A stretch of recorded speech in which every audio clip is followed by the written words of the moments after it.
शून्य से शिखर तक पहुंचने की मिसाल, गुलामी की जंजीरें तोड़कर मंगल ग्रह से आंखें मिलाने का कमाल, $5 ट्रिलियन इकोनॉमी हासिल करने की ताकत रखने वाले जिस देश का लोहा पूरी दुनिया मानती है वो है भारत। विश्व की सबसे बड़ी और वाइब्रेंट डेमोक्रेसी बनने का ये 75 साल का सफर पूरा नहीं हो पाता अगर आजादी की क्रांति की गूंज 15 अगस्त 1947 की तारीख तक ना पहुंची होती। आज जो हम स्वतंत्र भारत में सांस ले रहे हैं, उसके पीछे लाखों बेटे बेटियों, उनका त्याग, उनका बलिदान आज नमन करने का ये पर्व है।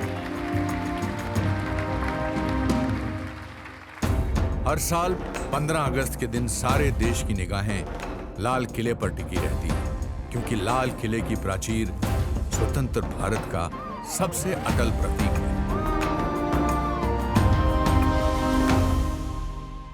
नमस्कार, मैं अनुपम खेर आज आपको सुनाऊंगा इस स्वतंत्र भारत की कहानी, the story of free India, इस देश के 140 करोड़ लोगों के उन नायकों की जुबानी जो जब जब बोलते हैं हम गर्व से देखते हैं और दुनिया गौर से सुनती है। लाल किले से गूंज।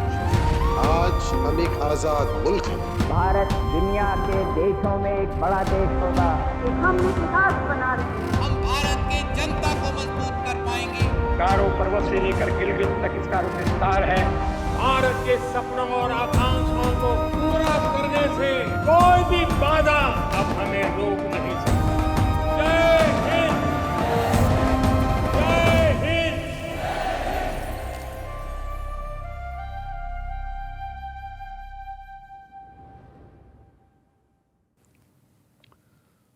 दोस्तों, आज हमारे लिए स्वतंत्रता दिवस के मायने क्या हैं? शायद कुछ लोगों के लिए महज एक छुट्टी, बच्चों के लिए स्कूल की परेड, या फिर ये कह देना कि आज देश आजाद हुआ था, we got our freedom today. लेकिन जब मैंने इस देश की मिट्टी पे जन्म लिया, तब तक भारत ने अपनी आजादी के 8 साल पूरे किए थे। इसलिए आप कह सकते हैं कि मैंने और आजाद भारत ने अपना बचपन और जवानी साथ साथ जिए हैं। शायद इसीलिए मेरे लिए ये दिन खास है। इस वक्त मैं जहां मौजूद हूं, वो आजाद भारत के प्रधानमंत्रियों का गौरवशाली इतिहास संजोने वाली इमारत है। तो दोस्तों, तैयार हो जाइए, क्योंकि आज मैं आपको सुनाऊंगा स्वतंत्र भारत की कहानी इस देश के प्राइम मिनिस्टर्स की स्पीचेस की जुबानी। पीएम के 75 भाषणों के मंथन से कैसे बना आजादी का अमृत महोत्सव। 16 अगस्त 1947 को देश के पहले प्रधानमंत्री पंडित जवाहरलाल नेहरू ने लाल किले पर तिरंगा फहराया और 8 मिनट के भाषण से देश को संबोधित किया। भाइयों और बहनों, आज एक शुभ और मुबारक दिन है। जो स्वप्न हमने बरसों से देखा था, वो कुछ हमारे आंखों के सामने आ गया और ये बात तय हो गई कि हिंदुस्तान के ऊपर कोई गैर हुकूमत अब नहीं रहेगी। आज हम एक आजाद लोग हैं, आजाद मुल्क हैं। आजादी सिर्फ बंटवारा ही नहीं, बल्कि गरीबी और 40 करोड़ लोगों का पेट भरने का संकट भी साथ लाई थी। क्योंकि बंटवारे में अनाज उगाने वाले इलाके पाकिस्तान को मिले, गेहूं उगाने वाला पंजाब और चावल उगाने वाला ईस्ट पाकिस्तान, यानी आज का बांग्लादेश। करीब 1 दशक तक भूख और अनाज की कमी देश के पहले प्रधानमंत्री नेहरू की स्पीचेस में गूंजती रही। लेकिन इस गंभीर मुद्दे पर नेहरू ने देश की जनता को एक अजीबोगरीब बात बोलकर हैरान कर दिया। अनाज की पैदावार पर जोर देने की बजाय नेहरू ने खपत कंट्रोल करने की कोशिश की। हमारा आपका काम है इस वक्त, जो बड़े सवाल हैं, खाने का सवाल है। खाने को पैदा करना, खाने को जाया नहीं करना। जो आदमी उसको जाया करता है, जो आदमी इस वक्त दिखाने की एर फेर में, दावत वगैरह में जाया करता है, वो अपने देश के खिलाफ गुनाह करता है। हर तरफ अनाज के लिए हाहाकार मची हुई थी और ऐसे में नेहरू ने इसका ठीकरा व्यापारियों पर फोड़ दिया। और दूसरी परेशानी की बात यह है कि हमारे मुल्क में काफ़ी लोग ऐसे हैं जो अब तक पैसा बनाने की कोशिश करते हैं दूसरे की मुसीबत से, चाहे वो व्यापारी हो या दुकानदार हो या और हो, खुद गर्जी में जमा करते हैं खाने का सामान ताकि ज़्यादा दाम मिले या कभी साल 2 साल बाद उन्हें ज़रूरत हो तो उसको काम में ला सकें। पंचवर्षीय योजनाएं देने वाले नेहरू खुद मानते थे कि सरकारी योजनाएं जमीन पर पहुंचने से पहले या तो दम तोड़ देती थी या फिर पूरा होने में देर लगती, लेकिन अपनी ही ब्यूरोक्रेसी को जवाबदेह नहीं बना पाए। हम बड़े बड़े नक्शे बनाते और प्लान बनाते कि चलो भाई यहाँ सड़कें बनाने में 50 लाख रुपए या 1 करोड़ रुपए खर्च होंगे, 1 करोड़ रुपए लाओ। हमारे दफ्तरों में बड़े बड़े फाइल बनते ऊंचे, लेकिन वो सड़कें और वो विद्यालय वो नहीं बनते या अरसे बाद बनते। ये तरीका है, गवर्नमेंट जरा हल्के चलती है, मुश्किल तो ये है।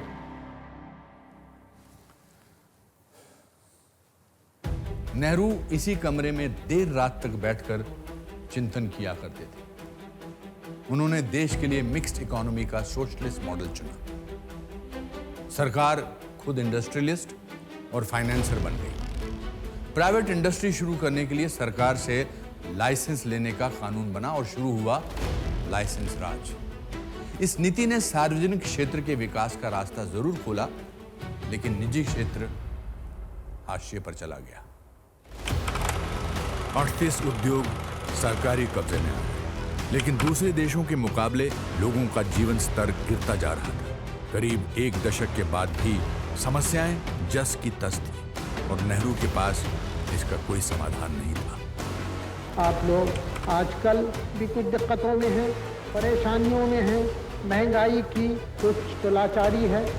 पूरी तौर से काबू की बात नहीं हमारे इस समय, हालांकि काबू में वो आएगी। कुछ इंसान की बनाई हुई, इंसान की खुदगर्जी की बनाई हुई, जो भी कुछ हो उसका सामना करना।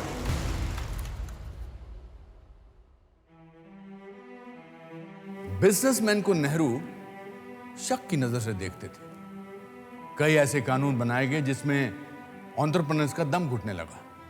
नेहरू काला बाजारी से निपटने में अपनी सरकार की लाचारी जाहिर करते रहे। उस पार लाल किले से अपने भाषण में नेहरू ने यह कहकर भी चौंका दिया कि देश के लोग मेहनती नहीं हैं।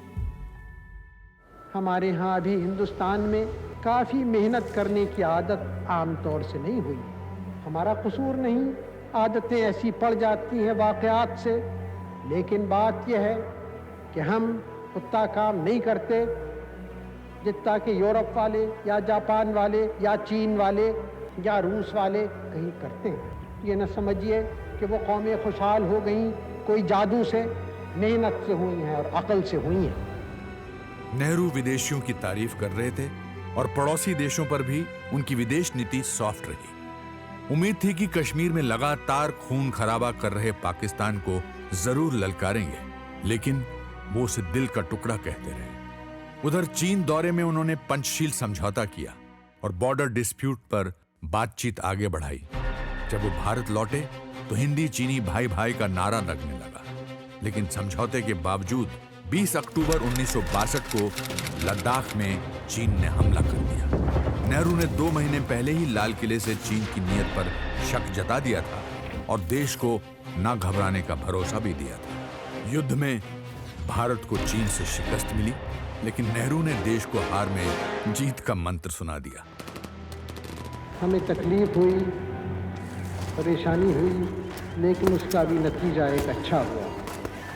वो ये कि उसने हमें इस गफलत से निकाला और सारे मुल्क में नई हवा छिड़ी और लोग तैयार होने लगे और हर तरफ एक जोश था और एक कुर्बानी की जाती थी। इस जंग में देश के 1,500 सैनिक शहीद हो गए, इतने ही घायल हुए। हैरानी की बात यह है कि नेहरू ने सैनिकों की शहादत का लाल किले से जिक्र तक नहीं किया। नेहरू 17 साल यानी अब तक के सबसे लंबे अरसे तक के पीएम रहे। अपने कार्यकाल में उन्होंने देश को लोकतंत्र के नए मंदिर दिए, लेकिन कैम्ब्रिज में पढ़े नेहरू खुद को एक आउट ऑफ प्लेस पूर्वी और पश्चिमी सोच का विचित्र मिश्रण मानते थे। शायद इसीलिए भारत को रूसी सोशलिस्ट सोच देने के साथ साथ स्वदेशी अचकन और टोपी पहनकर देश का लोकतंत्र पिरोने वाले पंडित नेहरू के आज जितने चाहने वाले हैं उतने ही आलोचक भी। 27 मई 1964 को देश के पहले प्रधानमंत्री नेहरू का निधन हो गया।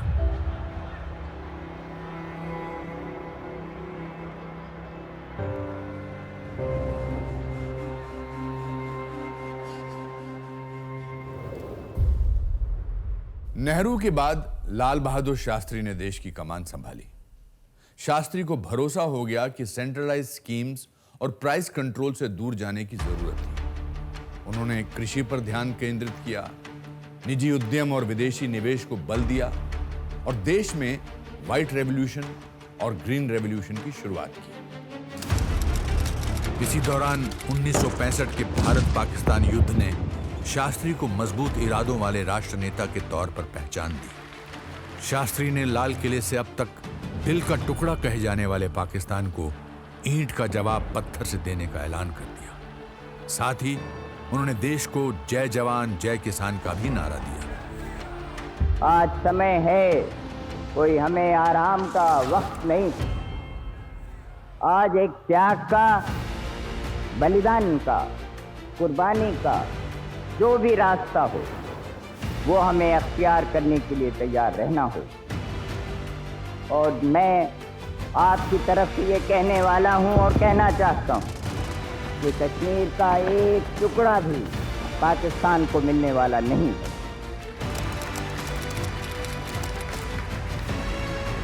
आखिर जंग में पाकिस्तान हार गया और समझौते की मेज तक आने के लिए मजबूर हो गया। 10 जनवरी 1966 को शास्त्री जी और पाकिस्तान के राष्ट्रपति अयूब खान ने ताशकंद में एक शांति समझौते पर हस्ताक्षर किए। लेकिन दूसरे ही दिन ताशकंद में शास्त्री जी का अचानक निधन हो गया। ये बताया गया कि उन्हें दिल का दौरा पड़ा था। शास्त्री जी ने केवल 2 बार लाल किले से भाषण दिया। लोगों की नब्ज और समस्याओं को समझने वाले शास्त्री जी अभी देश को पटरी पर ला ही रहे थे कि हमने उन्हें खो दिया। उनकी मौत का राज आज भी देश के बड़े अनसॉल्व्ड मिस्ट्रीज में से एक है।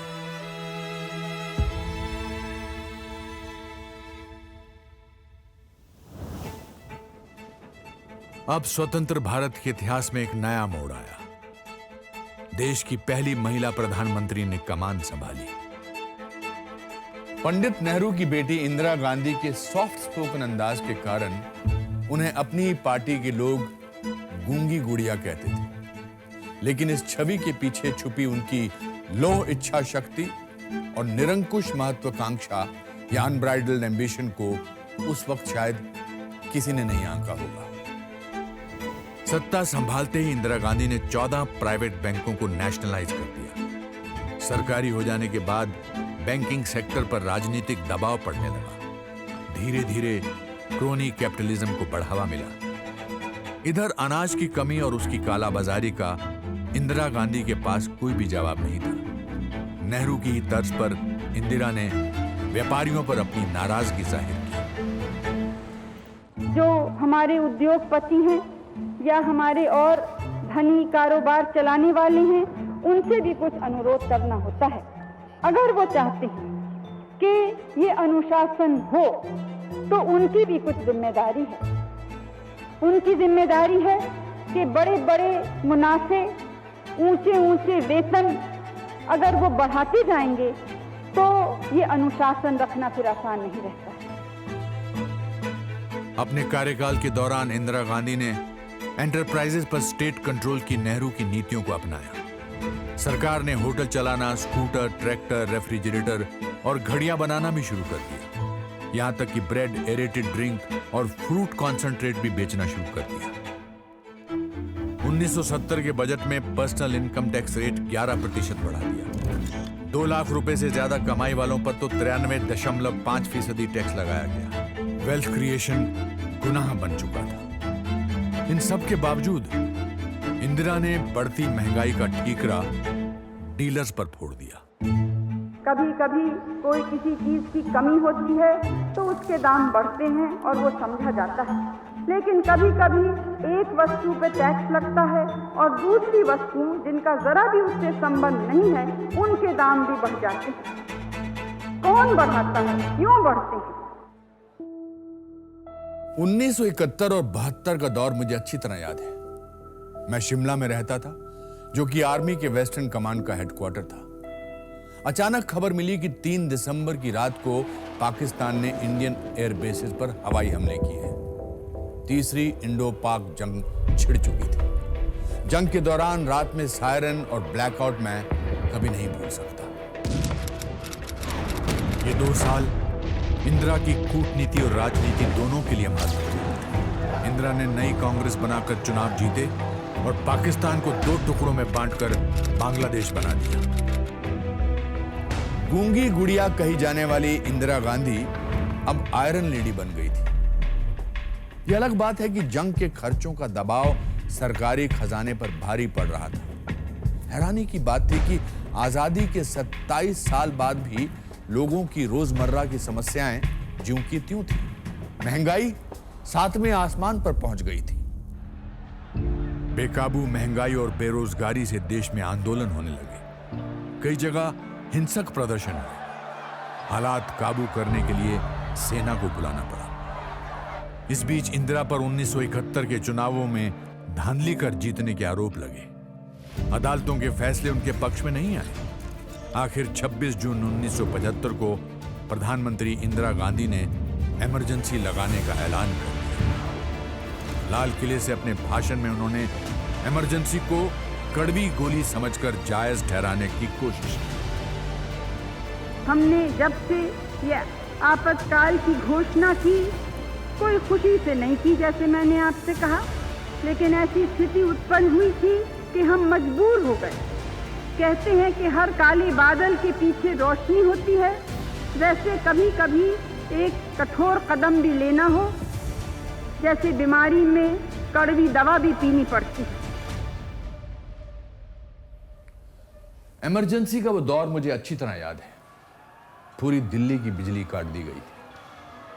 मीडिया पर सेंसरशिप लगा दी गई। सभी प्रमुख ऑपोजिशन लीडर्स जेल में डाल दिए गए। लोगों के फंडामेंटल राइट्स छीन लिए गए। कई जगह ह्यूमन राइट्स वायलेशन भी हुए। करीब 19 महीनों तक लागू इमरजेंसी आज भी भारत के लोकतंत्र का काला दौर कहलाता है। हालांकि इंदिरा ने इमरजेंसी सस्पेंड कर चुनाव करवाए, पर उसका परिणाम नतीजों में साफ दिखा जब कांग्रेस को करारी हार का सामना करना पड़ा। 3 साल तक देश की राजनीति में अस्थिरता का दौर रहा। इस बीच भारत ने 2 प्रधानमंत्री देखे। 1977 में मोरारजी रणछोड़जी देसाई ने शपथ ग्रहण की। आजादी के बाद पहली बार किसी गैर कांग्रेसी प्रधानमंत्री ने लाल किले पर राष्ट्रीय ध्वज फहराया। कुछ ही समय में पार्टी की आपसी खींचतान में मोरारजी की सरकार गिर गई। इंदिरा के समर्थन से चरण सिंह ने सत्ता संभाली, लेकिन उनकी सरकार भी ज्यादा नहीं चली। आखिर 1980 में इंदिरा गांधी एक बार फिर सत्ता में लगी। इस समय पंजाब में खालिस्तानी आंदोलन जोरों पर था। अलगाववादी जरनैल सिंह भिंडरावाले ने एक अलग सिख देश खालिस्तान की मांग की। भिंडरावाले ने हथियारों से लैस साथियों के साथ अमृतसर के गोल्डन टेम्पल में घुसकर कब्जा कर लिया। इंदिरा ने इन अलगाववादियों को गोल्डन टेम्पल से बाहर खदेड़ने के लिए ऑपरेशन ब्लू स्टार के तहत फौजी कार्रवाई के आदेश दिए। इस ऑपरेशन में स्वर्ण मंदिर के कुछ हिस्सों को काफी नुकसान पहुंचा। 450 लोग मारे गए। इससे सिख बेहद नाराज हो गए। 31 अक्टूबर 1984 को देश ने आतंकवाद का घिनौना चेहरा देखा। प्रधानमंत्री इंदिरा गांधी पर अपने ही घर एक सफदरजंग रोड में उनके सुरक्षा गार्ड बेअंत सिंह और सतवंत सिंह ने गोलियों की बौछार कर दी। देश ने एक और प्रधानमंत्री खो दिया।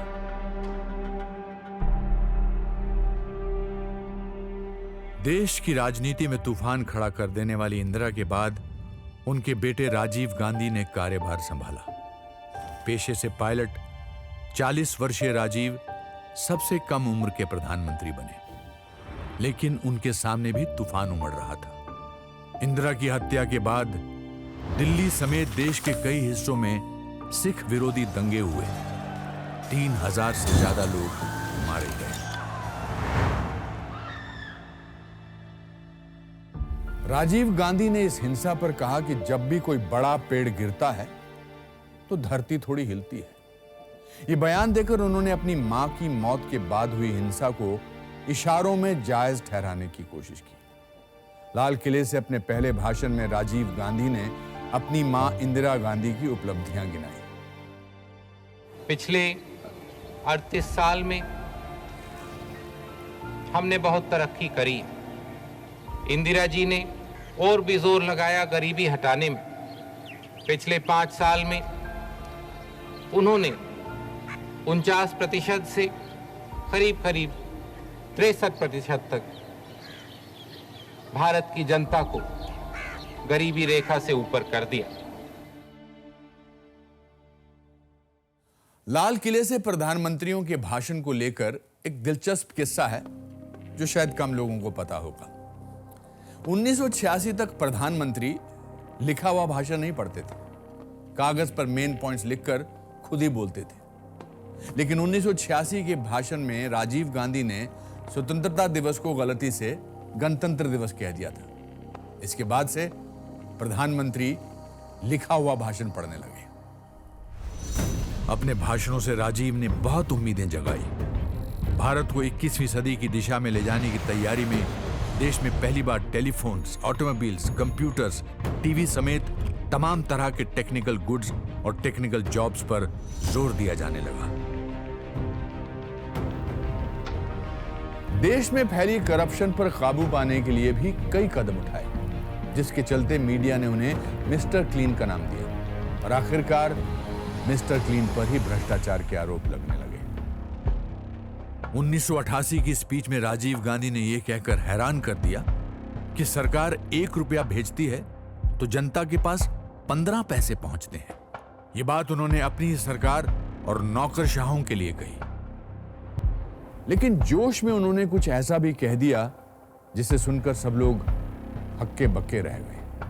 पहली बार हमें दूसरों के दरवाजे पे बर्तन लेके पहुंचना नहीं पड़ा था। ये गौरव की बात है, ये शान की बात है और ये हम कर पाए हैं क्योंकि 40 साल से जो पंडित जी ने, इंदिरा जी ने काम किया था, उसका नतीजा आज हमारे सामने है। बोफोर्स में दलाली के इंतजाम इतने गहरे थे कि लोग महंगाई समेत तमाम मुद्दों पर राजीव गांधी सरकार के खिलाफ सड़कों पर उतरने लगे। लोगों की नाराजगी भांपकर 9 नवंबर 1989 को राजीव गांधी ने अयोध्या के विवादित ढांचे में राम मंदिर के ताले खोलने की विश्व हिंदू परिषद को इजाजत दी। लेकिन तब तक हिंदू वोट बैंक ने बीजेपी का रुख कर लिया था। राजीव गांधी ने चुनावी साल में लाल किले की प्राचीर से नेहरू और गांधी परिवार की सियासी विरासत याद दिलाते हुए आरोपों का रुख एक बार फिर पूंजीपतियों की तरफ मोड़ने की कोशिश की। नेहरू और इंदिरा की तरह वो व्यापारियों पर खूब भरसे। इंदिरा जी ने अपना पूरा जीवन लगा दिया समाजदार शक्तियों की लड़ाई में, उनका सामना करने में, उन्हें खत्म करने में। आजाद भारत में भी धन अमीरों के हाथ में से ही निकल रहा था, अमीरों के हाथ में ही जा रहा था। इंदिरा जी ने बैंकों का राष्ट्रीयकरण करके ये बदला। उन्होंने देश का धन भारत के गरीबों के काम में लगाया, भारत की गरीबी हटाने में लगाया, भारत के गरीबों को ऊपर उठाने में लगाया। राजीव गांधी का कोई दाव, कोई अपील काम नहीं आई, कोई वादा, कोई दावा नहीं चला। चुनाव में कांग्रेस हार गई। एक जमाने में इंडियन एयरलाइंस के पायलट रहे राजीव गांधी खुद को रिलक्टेंट पॉलिटिशियन मानते थे। उन्हें एक वक्त पॉलिटिक्स से ज्यादा फास्ट कार्स और उनके अंदर छुपी इंजीनियरिंग में बेहद रुचि थी। हालांकि देश में तकनीकी क्रांति लाने में राजीव गांधी का बहुत बड़ा हाथ रहा, पर उनके आखिरी सालों में करप्शन स्कैंडल्स ने उनकी उपलब्धियों को काफी धुंधला कर दिया। 21 मई 1991 को राजीव गांधी तमिलनाडु में संसदीय चुनावों के अगले दौर के लिए प्रचार कर रहे थे। उग्रवादी संगठन LTTE से जुड़ी एक महिला उनके करीब पहुंची और गुलदस्ते में छिपाए बम से आत्मघाती हमला कर दिया। विस्फोट इतना जबरदस्त था कि राजीव गांधी बच नहीं पाए। आजादी के 44 साल में भारत ने देश के 2 ताकतवर नेताओं की हत्या का मंजर देखा था। इन दोनों घटनाओं ने पूरे देश को सियासी सदमे में पहुंचा दिया था। लेकिन एक बार फिर भारत के राजनीतिक मानचित्र पर एक नए प्रधानमंत्री का उदय हुआ, जिसने भ्रष्टाचार को राष्ट्रीय राजनीति का मुद्दा बनाया। मांडा के राजा विश्वनाथ प्रताप सिंह यानी VP सिंह ने कांग्रेस के खिलाफ लेफ्ट राइट का यूनाइटेड फ्रंट बनाकर बहुमत जुटा लिया और स्वतंत्र भारत के 7वें प्रधानमंत्री बने। 1990 के भाषण में VP सिंह ने मंडल आयोग की रिपोर्ट की सिफारिशों को लागू करने की बात कही। इसमें पहले से SC ST के अलावा एक नई श्रेणी बनाई गई, अदर बैकवर्ड क्लासेस यानी OBC। आरक्षण 49.5% हो गया। पूरे देश में युवाओं द्वारा विरोध आंदोलन छिड़ गए। इस चिंगारी से कई छात्रों ने आत्मदाह कर लिया। मंडल आयोग के खिलाफ इस आंदोलन ने सरकार को भीतर तक हिला दिया और राजनीतिक संतुलन भी बिगड़ गया। महीने भर बाद ही बीजेपी के वरिष्ठ नेता लाल कृष्ण आडवाणी ने गुजरात के सोमनाथ से राम मंदिर को लेकर अपनी ऐतिहासिक रथ यात्रा शुरू की। VP सिंह के मंडल के जवाब में यह आडवाणी का कमंडल था। बहरहाल VP सिंह की खिचड़ी सरकार ज्यादा नहीं चल पाई। कांग्रेस के समर्थन से अब चंद्रशेखर प्रधानमंत्री बने। लेकिन 7 महीनों में ही कांग्रेस ने समर्थन वापस ले लिया और सरकार गिर गई।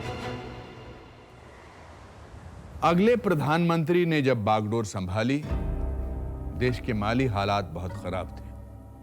दक्षिण भारत से आने वाले पहले प्रधानमंत्री PV नरसिम्हा राव के सामने एक बड़ी चुनौती थी। उधर राम मंदिर आंदोलन की शुरुआती आंच ने ही बीजेपी को 120 सीटें दे दी थी। आडवाणी की रथ यात्रा के जवाब में प्रधानमंत्री राव ने 1992 में लाल किले से एक वादा करके पूरे देश को चौंका दिया। हमारी ये इच्छा है, हमारी ये नीति है कि वहाँ मंदिर बने, भव्य मंदिर बने, लेकिन मस्जिद न टूटे। ये हमारा फॉर्मूला है, ये हमारा निश्चय है और ये हमारा फैसला है। 6 दिसंबर 1992 को नरसिम्हा राव के शासनकाल की सबसे महत्वपूर्ण घटना घटी। विश्व हिंदू परिषद समेत तमाम हिंदूवादी संगठनों और संत समाज ने विवादित बाबरी मस्जिद ढांचे को धराशायी कर दिया। देश भर में सांप्रदायिक हिंसा भड़क उठी। मार्च 1993 में मुंबई में 12 सीरियल ब्लास्ट हुए। पूरा देश हिल गया। हमलों के पीछे पाकिस्तान में बैठे international most wanted terrorist Dawood Ibrahim का हाथ था। ठीक इसी दौरान कश्मीर में पाकिस्तान ने ISI और कश्मीरी अलगाववादियों की मदद से आतंकी घुसपैठ को बढ़ावा दिया। कश्मीरी हिंदुओं और देश की सरकार के खिलाफ प्रॉक्सी वॉर शुरू हो गया। कश्मीरी पंडित अपना सब कुछ छोड़कर घाटी से बाहर शरणार्थी बनकर रहने को मजबूर हो गए। हमें आगे बहुत कुछ करना है कश्मीर के सिलसिले में, और जो पाकिस्तान एक तरफ प्रचार करता है कि ह्यूमन राइट्स का वहाँ वायलेशन हो रहा है, मानवीय अधिकारों का उल्लंघन हो रहा है। अभी 2 दिन पहले वहाँ के आतंकवादियों ने एक बस को बीच में रोका और उसमें 16-17 आदमियों को उतारकर उन लोगों को गोली मार दी। इनके गोली के जो शिकार हुए, क्या उनके मानवीय अधिकार नहीं है? उनको जिंदा रहने का हक नहीं है? ये केवल इन्हीं आतंकवादियों को है। प्रधानमंत्री नरसिम्हा राव ने माना कि कश्मीर में हिंदुओं पर ज्यादतियां हो रही हैं, भले ही रोकने के लिए कोई ठोस कार्रवाई नहीं की। आज जब कश्मीर फाइल्स चर्चा में है, ये बताना जरूरी है कि एक वर्ग रहा है और अब भी है जो ये मानने को तैयार ही नहीं है कि हिंदुओं के खिलाफ कश्मीर में हिंसा हुई। नरसिम्हा राव सरकार ने देश की अर्थव्यवस्था को एक नया आयाम दिया। नेहरू की मिक्स्ड इकोनॉमी को बदलकर खुली बाजार व्यवस्था बनाई। लाइसेंस राज खत्म हुआ और फॉरेन डायरेक्ट इन्वेस्टमेंट खोल दिया। लेकिन राव के कार्यकाल की उपलब्धियों पर घोटालों की परत जम गई। 5,000 करोड़ रुपयों के शेयर बाजार स्कैम के साथ साथ कई और घोटालों का पर्दाफाश हुआ और राव के नेतृत्व में कांग्रेस चुनाव हार गई। 1996 से 1998 तक संयुक्त मोर्चा की खिचड़ी सरकार ने देश को एक बार फिर राजनीतिक अस्थिरता की तरफ धकेल दिया। पहले एचडी देवेगौड़ा, फिर 18 महीने बाद आई.के. गुजराल ने प्रधानमंत्री की कुर्सी संभाली।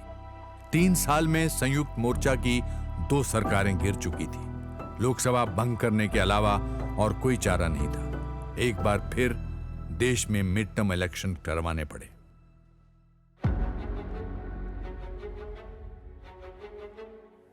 देश की राजनीति के पटल पर अब अटल का उदय हो गया।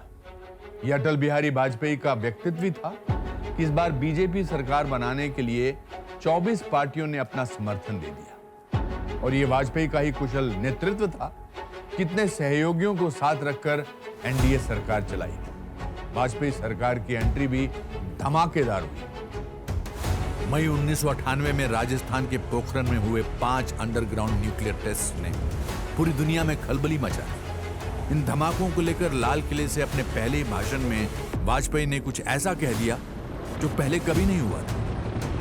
25 वर्ष पूर्व श्रीमती इंदिरा गांधी ने जिस कार्य की नींव रखी थी, मैंने उस पर इमारत खड़ा करने का प्रयास किया है। वाजपेयी ने अपनी स्टेट्समैनशिप का परिचय देते हुए अपनी उपलब्धि का सेहरा विपक्ष के पीएम के सर बांध दिया। इसी भाषण में वाजपेयी ने पाकिस्तान को 2 टूक कह दिया कि भारत की सरहद पाक अधिकृत कश्मीर यानी पीओके तक है। लद्दाख से लेकर निकोबार तक फैला हुआ है ये देश। गारो पर्वत से लेकर गिलगित तक इसका विस्तार है। ये एक प्राचीन देश है। इसकी सभ्यता और संस्कृति 5,000 वर्ष से भी अधिक पुरानी है। पाकिस्तान को खरी खोटी सुनाने के साथ ही प्रधानमंत्री वाजपेयी ने एक बड़ी कूटनीतिक कोशिश की। 19 फरवरी 1999 को उन्होंने दिल्ली से लाहौर के बीच बस सेवा शुरू करवाई। वाजपेयी खुद बस में सवार होकर पाकिस्तान पहुंचे। पाकिस्तान के प्रधानमंत्री नवाज शरीफ अगवानी के लिए मौजूद थे। कश्मीर विवाद और पाकिस्तान के साथ दूसरे मामलों को सुलझाने के लिए लाहौर घोषणा पत्र बना। 2 महीने बाद ही जम्मू कश्मीर के कारगिल सेक्टर में पाकिस्तानी सेना ने घुसपैठ कर कब्जा जमा लिया। मई से जुलाई तक चली इस जंग में भारत ने पाकिस्तानी सेना और घुसपैठियों के पांव उखाड़ दिए।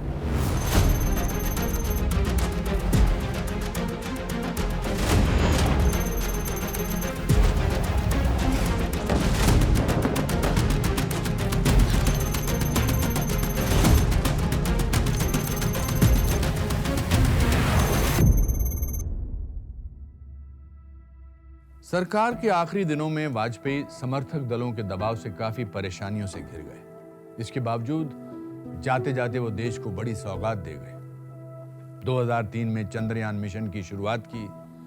दिल्ली में पहली मेट्रो परियोजना को मंजूरी दी। सड़कों और टेलीकम्युनिकेशन के जाल से भारत विकास की रफ्तार भरने लगा।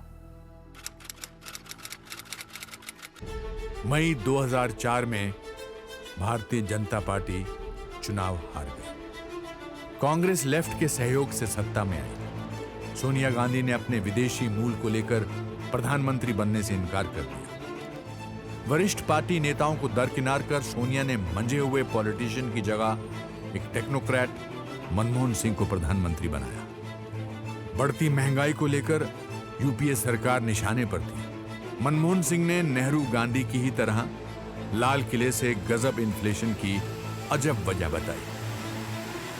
हमें ये बात समझनी होगी कि यदि हम चाहते हैं कि हमारे किसानों की आमदनी बढ़े तो उनकी पैदा की गई वस्तुओं की कीमतें कुछ ना कुछ बढ़ेंगी ही। जब समाज के दूसरे वर्गों की आमदनी बढ़ती है तो हमारे किसानों की आमदनी क्यों ना बढ़े। मनमोहन सरकार की एक चाबी गठबंधन के सहयोगियों के हाथ थी। लेफ्ट के समर्थन से इकोनॉमिक रिफॉर्म्स मुमकिन नहीं थे। दूसरी तरफ यूपीए सरकार को सलाह देने के लिए सोनिया गांधी ने नेशनल एडवाइजरी काउंसिल बनाई और खुद उसकी चेयरमैन बन गई। ये पहली बार हुआ था कि प्रधानमंत्री को गवर्नेंस और नीति निर्धारण के लिए अपने पार्टी अध्यक्ष पर निर्भर रहना पड़ा। और ऐसा पहली बार हुआ जब लाल किले से किसी पीएम ने रूलिंग पार्टी के अध्यक्ष का नाम लिया। हमारी पूर्व प्रधानमंत्री श्रीमती इंदिरा गांधी जी ने कहा था गरीबी हटा। हमारी नेता श्रीमती सोनिया गांधी ने हमें नारा दिया है रोजगार बढ़ा। 26 नवंबर 2008 मैं उस दिन मुंबई में रात करीब 8:30 बजे जो खबर मिली उस समय हिल गया। मुंबई के 2 मशहूर होटल्स पर 10 आतंकियों ने हमले किए। 180 से ज्यादा लोग मारे गए और तकरीबन 800 लोग बुरी तरह घायल हो गए। पूरे देश और दुनिया ने इस खौफनाक मंजर को देखा। 2009 में मनमोहन सिंह दोबारा प्रधानमंत्री बने। उन्होंने लाल किले से अपने भाषण में इस घटना का जिक्र तो जरूर किया, लेकिन शहीदों को श्रद्धांजलि नहीं दी। मुंबई में पिछले नवंबर में हुए भयानक आतंकी हमले के बाद हमारी सरकार ने इसके खिलाफ कई कदम उठाए हैं। आतंकी गतिविधियों को ख़त्म करने के लिए हमारी इंटेलिजेंस एजेंसी और सुरक्षा बलों को लगातार बेहतर बनाया जा रहा है। मुझे यकीन है कि समाज के सभी तबकों के भरपूर सहयोग से हम अपने देश से आतंकवाद को ख़त्म करने में ज़रूर कामयाब होंगे। मनमोहन सिंह के कार्यकाल में इकोनॉमी सबसे तेजी से बढ़ी, लेकिन आतंकी हमले, 2G स्कैम, CWG घोटाला, अगस्ता हेलीकॉप्टर घोटाला के एक के बाद एक मामलों से देश की जनता का गुस्सा भड़क उठा था। घोटालों की लंबी होती फहरिस्त के बावजूद डॉक्टर मनमोहन सिंह के पास भ्रष्टाचार का कोई इलाज नहीं था। देश की जनता ने 2014 के आम चुनाव में एक ऐसा फैसला सुनाया जिसकी गूंज बहुत दूर और बहुत देर तक बरकरार रहने वाली है। 26 मई 2014 को राष्ट्रपति भवन के भव्य समारोह में पहली बार स्वतंत्र भारत में पैदा हुए चाय वाले के बेटे नरेंद्र दामोदर दास मोदी ने प्रधानमंत्री पद की शपथ ली और आजाद भारत को एक ऐसा नेता दिया जिसकी नीतियों और रणनीतियों में देश के 140 करोड़ लोगों का जिक्र हमेशा रहने वाला था। प्रधानमंत्री पद की शपथ लेने के 2 महीने बाद नरेंद्र मोदी ने लाल किले से अपना पहला भाषण दिया। अपनी स्पीच में उन्होंने एक नई मिसाल पेश की। वाजपेयी की तर्ज पर उन्होंने आजाद भारत के निर्माण में सभी भूतपूर्व प्रधानमंत्रियों के योगदान को सराहा। आजादी के बाद देश आज जहां पहुंचा है उसमें इस देश के सभी प्रधानमंत्रियों का योगदान है। महात्मा गांधी की 150वीं वर्षगांठ पर पीएम मोदी ने देश को सबसे बड़ा सैनिटाइजेशन प्रोग्राम दिया।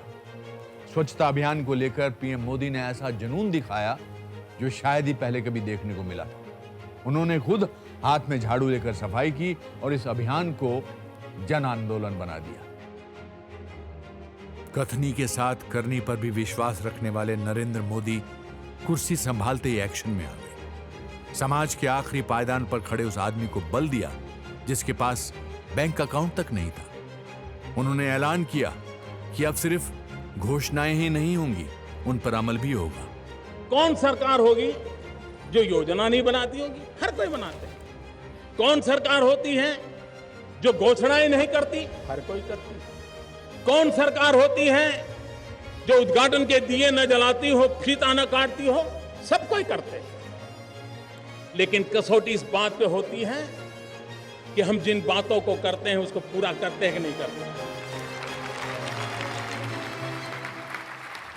मोदी ने विदेशों से काला धन वापस लाने के लिए एसआईटी बनाई, make in India, startup India और डिजिटल इंडिया जैसी योजनाओं को प्रोत्साहित किया। इससे सोशल वेलफेयर स्कीम्स का पैसा सीधे जनधन खातों में जाने लगा। ये सभी सुधार सिस्टम से भ्रष्टाचार मिटाने के लिए उठाए गए कदम थे। अब मोदी का फोकस वहां गया जिस पर अब तक किसी ने ज्यादा ध्यान नहीं दिया था, महिलाओं का उत्थान और सम्मान। एलपीजी के गैस कनेक्शन गरीब परिवारों को देने का हमने बीड़ा उठाया है। उज्ज्वला योजना के तहत मेरी गरीब मां को चूल्हे के धुएं से मुक्ति दिलाने का अभियान बहुत तेजी से चलाया है।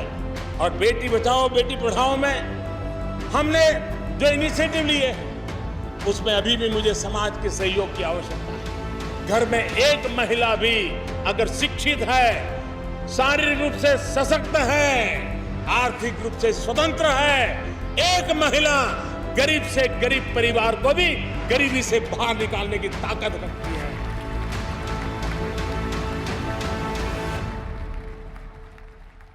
जब जब भारत में लोकतंत्र मजबूत होता है, हमारा पड़ोसी अपनी साजिशें बढ़ा देता है। प्रधानमंत्री मोदी लगातार चेतावनी देते रहे। बिना नाम लिए मोदी को पाकिस्तान के बारे में उसी की भाषा में बोलना पड़ा जिसका वो हकदार था। उन्होंने वाजपेयी की विरासत को आगे बढ़ाया और 2016 के भाषण में लाल किले से साफ कर दिया कि पीओके भारत का हिस्सा है। मैं आज लाल किले की प्राचीर से बलूचिस्तान के लोगों का, गिलगिट के लोगों का, पाक के कब्जे वाले कश्मीर के लोगों का मैं आज तहे दिल से आभार व्यक्त करना चाहता हूं।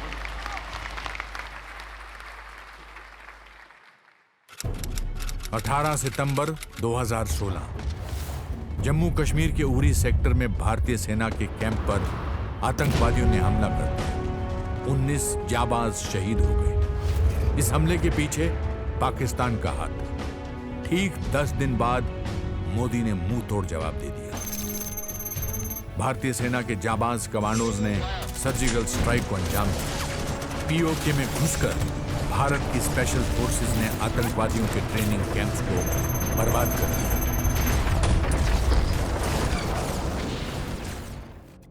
पंद्रह अगस्त 2017 को जब प्रधानमंत्री मोदी ने लाल किले से देश को संबोधित किया तो उन्होंने बता दिया कि यह नया भारत है जो देश की रक्षा और सुरक्षा के साथ साथ पलटवार करना भी जानता है।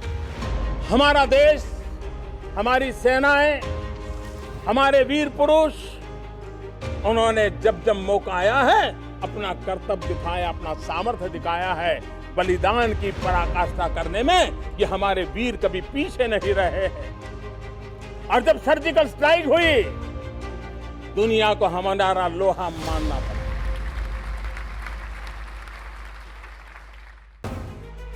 साल 2016 में प्रधानमंत्री मोदी ने एक और ऐतिहासिक कदम उठाया। इस बार देश के ब्लैक मनी पर सर्जिकल स्ट्राइक हुई। 8 नवंबर को रात 8 बजे प्रधानमंत्री मोदी टीवी पर आए और कुछ ही घंटों के नोटिस पर नोटबंदी का ऐलान कर दिया। 500 और 1000 रुपए के नोट सिर्फ कागज के टुकड़े रहे। ताज्जुब की बात यह है कि मोदी सरकार के बड़े बड़े मंत्रियों को भी इसकी भनक नहीं थी। 2017 में मोदी सरकार ने ईज ऑफ डूइंग बिजनेस की रणनीति बनाई और उसे अंजाम तक पहुंचाने के लिए सिंगल टैक्स सिस्टम यानी जीएसटी लागू किया। 2018 में उन्होंने दुनिया की सबसे बड़ी स्वास्थ्य योजना आयुष्मान भारत की शुरुआत की। करीब 50 करोड़ गरीब लोगों को 5 लाख रुपए तक हेल्थ इंश्योरेंस फ्री दिया गया।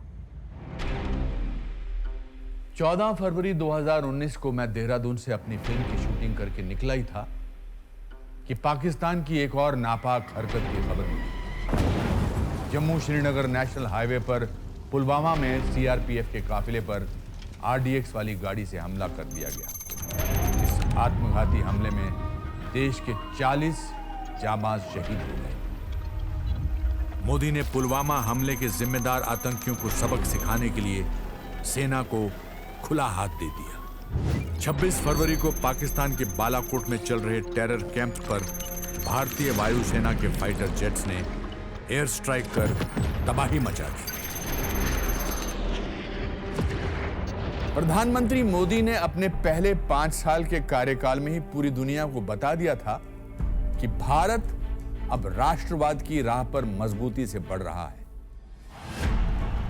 2019 के चुनावों में लोगों ने मोदी के चेहरे पर फिर भरोसा जताया और बीजेपी ने पूर्ण बहुमत से सरकार बनाई। नरेंद्र मोदी ने दोबारा प्रधानमंत्री पद की शपथ ली।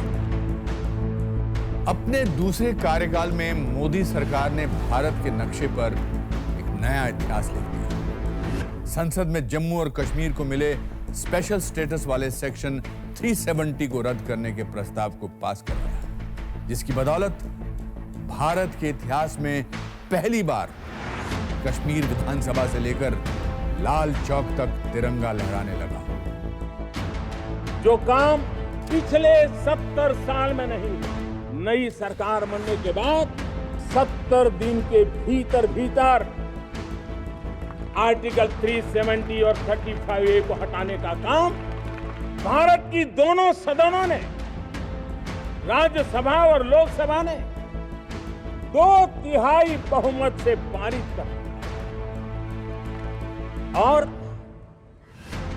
जम्मू कश्मीर और लद्दाख के नागरिकों की आशा आकांक्षा पूरी हो, ये हम सबका दायित्व है।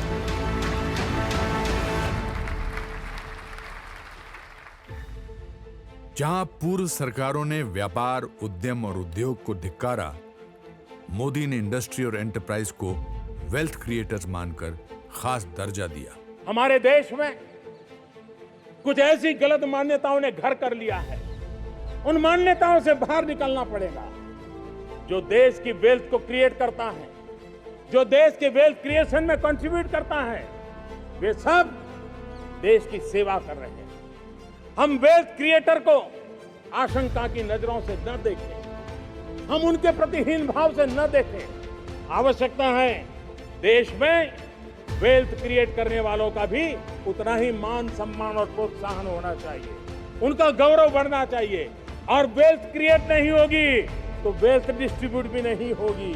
अगर वेल्थ डिस्ट्रीब्यूट नहीं होगी तो देश के गरीब आदमी की भलाई नहीं होगी। साल 2020, इस साल को शायद ही कभी कोई भूल पाएगा। भारत समेत पूरी दुनिया कोविड की चपेट में आ गई। इस महामारी के बीच प्रधानमंत्री मोदी ने न सिर्फ फ्रंटलाइन वर्कर्स का हौसला बढ़ाने के लिए कई कदम उठाए, बल्कि इस मुश्किल दौर में देश की अर्थव्यवस्था को बचाने और बढ़ाने की भी कोशिशें की। लेकिन कोरोना संकट के बीचों बीच 5 मई 2020 को लद्दाख में चीनी सेना और भारतीय सैनिकों के बीच हिंसक झड़प हुई। भारत के 20 सैनिक शहीद हो गए। चीन को भी भारी नुकसान हुआ। 2020 के भाषण में प्रधानमंत्री मोदी ने गलवान के शहीदों को नमन किया और चीन को कड़ा संदेश दिया। भारत की संप्रभुता की रक्षा के लिए पूरा देश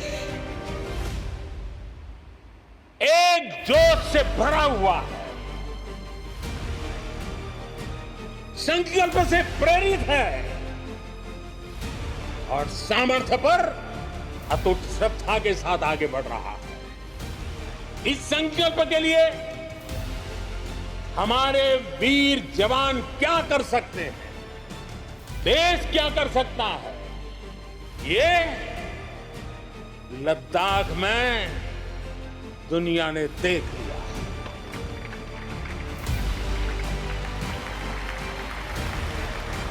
मैं आज मातृभूमि पर न्योछावर उन सभी वीर जवानों को लाल किले की प्राचीर से आदरपूर्वक नमन करता हूं। कोरोना महामारी ने पूरी दुनिया को हिलाकर रख दिया था।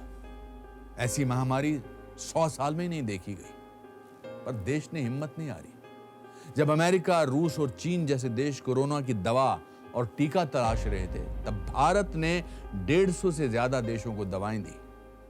इतना ही नहीं, 10 महीनों में कोविड टीकों की 100 करोड़ डोजेज देश की जनता को लगा दी गई।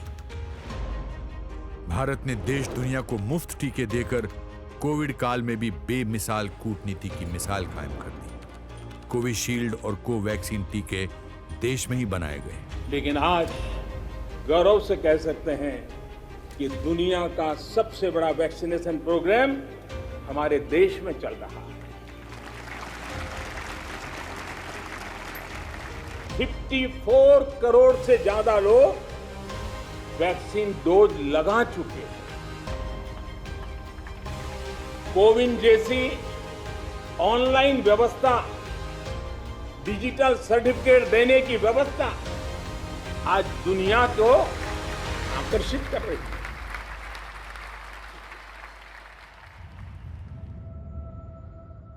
आजादी के बाद 15 प्रधानमंत्रियों ने भारत जैसे विशाल देश की कमान संभाली। लाल किले की प्राचीर से उनके भाषण देश के लिए उनका नजरिया और योजनाओं के खाके की झलक दिखाते हैं। गहराई से विश्लेषण के बाद उनके भाषण का लहजा, विषय और नैरेटिव को टटोलें तो ये उनके व्यक्तित्व और प्राथमिकताओं के बारे में दिलचस्प कहानी बयान करता है। जवाहरलाल नेहरू और इंदिरा गांधी करिश्माई नेता जरूर थे, लेकिन उनके भाषणों से डेटा और डिटेल गायब थे। दोनों के भाषण में लोगों के प्रति तिरस्कार और झिड़कने का लहजा झलकता था और समाधान के बजाय समस्याओं पर ज्यादा जोर रहा। दोनों ने कारोबारी समुदाय को हमेशा शक की नजर से देखा। इसके उलट शास्त्री जी राष्ट्र के लिए एक मजबूत दृष्टि के साथ दयालु और दृढ़ संकल्प नेता के तौर पर सामने आए। राजीव गांधी के भाषणों ने भविष्य के लिए उनके दृष्टिकोण को सामने रखा, लेकिन उनमें भी डिटेल की कमी दिखी और अक्सर लोगों के प्रति तिरस्कार रवैया सामने आया। एक वकील और कृषिविद पीवी नरसिम्हा राव ने भारतीय अर्थव्यवस्था को नए पंख दिए। उन्होंने सीमा पार आतंकवाद से कश्मीर में आम लोगों के मानवाधिकार के हनन को माना जरूर, लेकिन वो आतंकवादियों से निर्णायक रूप से नहीं निपट सके। एक विचारक और विद्वान के तौर पर देखे जाने वाले मनमोहन सिंह के भाषण लोगों को प्रेरित नहीं कर पाते थे। साथ ही उनका कंटेंट काफी ब्यूरोक्रेटिक था। सोनिया गांधी की प्रशंसा करके उन्होंने दरबारी मानसिकता का परिचय दिया, ये जानते हुए कि सरकार में वो किसी पद पर नहीं थी। वाजपेयी ने सभी क्षेत्रों में सुधारों को नई उड़ान दी और लोकतंत्र के संरक्षण में लोगों की भूमिका को अहमियत दी। उन्होंने और मोदी दोनों ने पूर्ववर्तियों के योगदान को शालीनता से स्वीकार किया। प्रधानमंत्री मोदी के भाषण भावनात्मक और प्रेरक होते हैं। लोगों की नब्ज पहचानते हुए वो राष्ट्रीय चुनौतियों के लिए विशिष्ट लक्ष्यों के साथ नई पहल की घोषणा करने के लिए खास मंच का इस्तेमाल करते हैं। उनके भाषण डेटा से भरपूर होते हैं और वो पहले की घोषणाओं पर नियमित अपडेट देते रहते हैं। मोदी भारतीयता के राष्ट्रवाद पर गर्व महसूस करते हैं और नए भारत की कहानी सुनने के लिए आज पूरी दुनिया आतुर है। यही समय है, सही समय है, भारत का अनमोल समय है। असंख्य भुजाओं की शक्ति है, हर तरफ देश की भक्ति है। तुम उठो, तिरंगा लहरा दो, भारत के भाग्य को फहरा दो, भारत के भाग्य को फहरा दो। आज सारी दुनिया हमें विश्व गुरु का दर्जा देने को तैयार है, लेकिन यह सब मुमकिन नहीं होता अगर स्वतंत्रता सेनानियों ने देश को आजादी नहीं दिलाई होती। तो नमन आजादी के उन सभी मतवालों को जिन्होंने हमें खुली हवा में आजाद सांस लेने का हक दिलाया। नमस्कार और जय हिंद।